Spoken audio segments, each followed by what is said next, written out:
Oh hey, it's me, the Robe Guy again. It's March 2019, and guess what that means? I don't care about indie games. I pretty much don't care about them because they didn't make Minecraft or Mario, so that's pretty cool. So whenever I see an indie title, you know, pop right into my lap, I'm just like, haha, no thanks, no matter what it is. Also, I think that there's an Indie World Direct Showcase thing going on today, so I don't really care about it, but we'll see what happens. Cuphead's coming to Switch. Oh. Okay, now I care. Oh hey, it's 2021 now. If you were around in 2018 and 2019, then you surely heard about the 1930s rubber hose animation, cartoon art style, amazing video game, boss rush, run and gun, beat 'em up, kick 'em in the face, well, bam!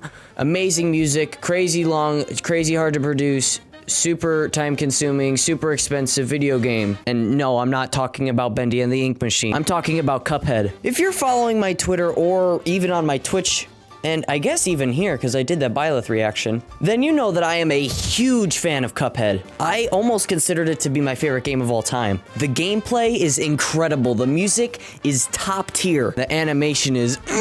I'm not afraid to say it. Cuphead is the greatest looking video game of all time. I personally think that eventually we're gonna get to a point in realism in games that there's nowhere else to go other than really pretty art styles. Will this happen? Probably not. We'll probably just keep making games that look like real life, but I like this, so whatever. But back to the game. Each boss is just so creative and filled with life that it just brings me joy, even when I look at the stupid dragon boss that takes literally 5 hours to beat. I've played this game for 2 years now and I still can't figure this guy out. There is no video game company that will ever recreate a video game like this. Ever. Never. No sirree Bob. Like, this game really makes me feel bad for beating up a Dragon Quest slime. Like, why do I have to do that?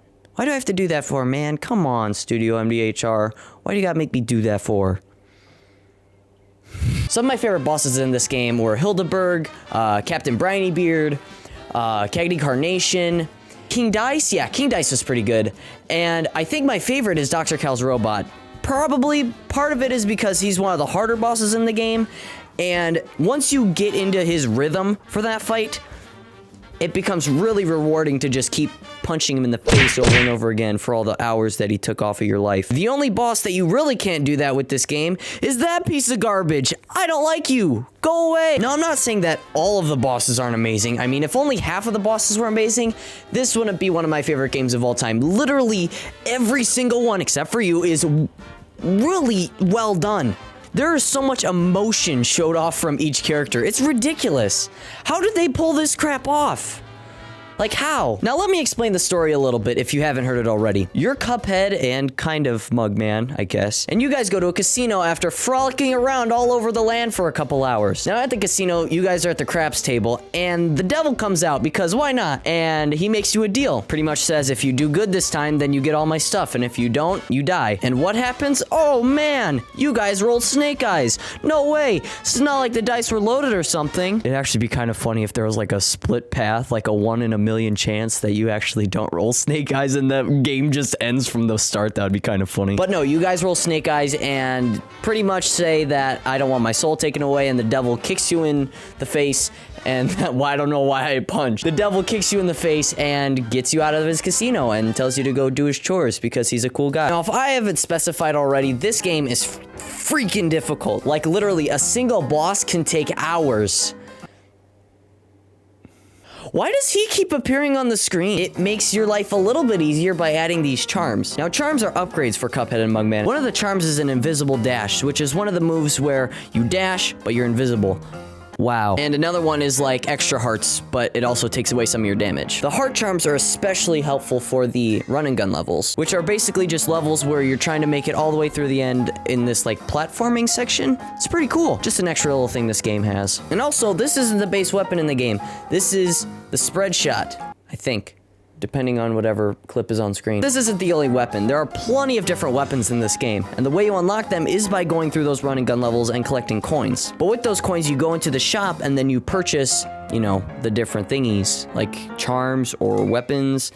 And that's about it. But there's one final thing you can get called your special. In the bottom left-hand corner, there are these card thingies. And with those card thingies, they basically give you better weapon abilities. Now, if you activate one of them, though, your card goes away, but then you get like a bullet, or for other ones, you get like a big spread shot and it does more damage. It's pretty cool. It's a pretty good concept. And the max you can have is 5. And with the special, once you get all 5 cards built up, you can do a big boy attack, like Big Cuphead, or Spinny Cuphead, or Big Cuphead again. The game keeps it simple and doesn't give you like a million different options. Well, I guess it does, but it doesn't. But it does, but it doesn't. Now, like I said, all the bosses are crafted so well. So well, in fact, that if you could beat them super easily on the regular mode, there's an extra hard mode. And guess what? I don't care. I mean, I love this game, and when the DLC comes out, I might go into the harder mode, but for now, I just realized that there's DLC that I need to talk about. Okay, here's the only criticism I have with this game. Out of all of them, the only one. We're supposed to be getting DLC eventually, okay? I'm fine with knowing that it's coming eventually, but when we get an update in July of 2019 saying it's coming in 2020, right? And then we go the entire year. December is when we heard that they were canceling. It was like one of the last weeks in December too. And no other news was with it. What are you doing? I don't get it. I mean, yeah, I kind of don't want to be spoiled for when the game comes out. But like, you can't even update us about like, I don't know, the fact that the chalice lady from one of the mausoleums, which is how you get the big special things, is a playable character. And there's a double jump charm. Like, does she have anything special? Like, is it just another character? Is there gonna be 3-player now? Can we play as Elder Kettle? As a 4-player? Can you imagine 4-player Cuphead? How crazy that would be? Please make that a thing, Studio MDHR. Please, I'm begging you. You know what would actually be really cool and something Studio MDHR could probably do, maybe not too difficultly, is make Cuphead a workshop game. Now, it would probably get filled with a lot of garbage compared to the actual game, but it would still be really cool. I mean, think about it. You could add your own charms, and you could add your own, you know, other characters or other fighters or whatever. I think that sounds like a really cool concept, actually. Wow. Why don't they do that? That's a good idea. To wrap up all the game stuff, my first playthrough took about 20 hours to beat. And man, did that change my life. This game opened the door to so many other games for me, though. Like, after seeing how much quality this game had, I actually gave other indie games a chance. Like, here are some examples. Celeste, goated. Undertale, goated. Meat Boy, very good. Katana Zero, very good. Goose Game, very good. Super Hot, good.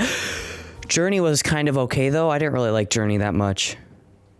Overall, Studio MDHR scored a 9.75 out of 10 for me with Cuphead. The music, the charm, the gameplay, just everything combined just creates a wonderful video game, a masterpiece.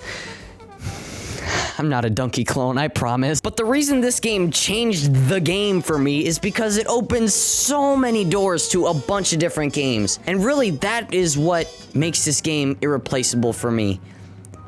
Like, hold on a second. I even got the book, dude. I got the Art of Cuphead. And this thing is beautiful, by the way. You should get this if you like this game. It is phenomenal. But there is no other indie game that has ever made me want to purchase an art book. I mean, art is cool, but I'm not a big art guy. I mean, I do graphic design, but not art. But this is a once-in-a-lifetime game if it does something like this to you. And that's why it holds such a special place in my heart. And back in 2019, I had no idea what that Indie World Showcase in March was really going to do to the rest of my life. Stay safe, gamers. I'll see you in the next upload.